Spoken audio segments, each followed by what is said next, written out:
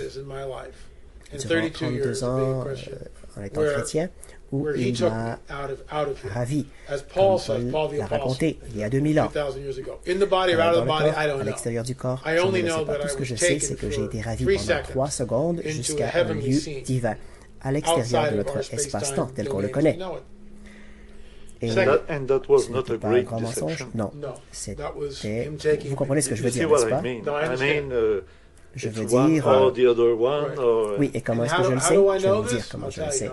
Parce que dans la première seconde, j'étais dans ce lieu divin. Dans l'avenir, j'étais là debout. Je me tenais debout. Il y avait des gens comme moi partout, dans toutes les directions. Il y avait 20 à 30 pieds entre nous. On n'était pas entassés comme des sardines. À la première seconde. Ensuite, à la deuxième seconde, je réalise où je suis. Je comprends. Et dans cette compréhension, c'est un moment de révérence saint. Tout le monde sait exactement ce qui est en train de se produire. Tout le monde sait où nous sommes. Personne ne se demande où sommes-nous. Et c'est la paix totale. La paix sainte. C'est le silence révérentiel. Il y a des millions de gens rencontrés. On pourrait entendre une mouche voler. Parce que nous savons ce qui vient de se produire. À la troisième seconde, on ne peut pas inventer ça. À la troisième seconde, ma nature de pécheur qui est en moi, tout ce contre quoi je me bats, la jalousie, les mensonges, etc., tout cela est disparu. Pour la première fois, complètement, pour la première fois de toute ma vie, je suis 100% libre de tout cela. Et je suis là pendant 3 secondes. 1, 2, 3, bang. Et je suis de retour ici. Je suis sur le point d'aller prendre une douche. Voilà ce que je faisais. Je tombe à genoux et je pleure. J'ai pleuré parce que je savais ce qu'il venait de me montrer. Ce qu'il m'a montré, c'est ce que l'on appelle le ravissement de l'Église. C'est une promesse, une ancienne prophétie qui dit, je vais révéler un mystère. On ne va pas tous mourir, mais que le Messie est venu, certains seront ramenés vers lui et le rencontreront dans les airs, dans les airs.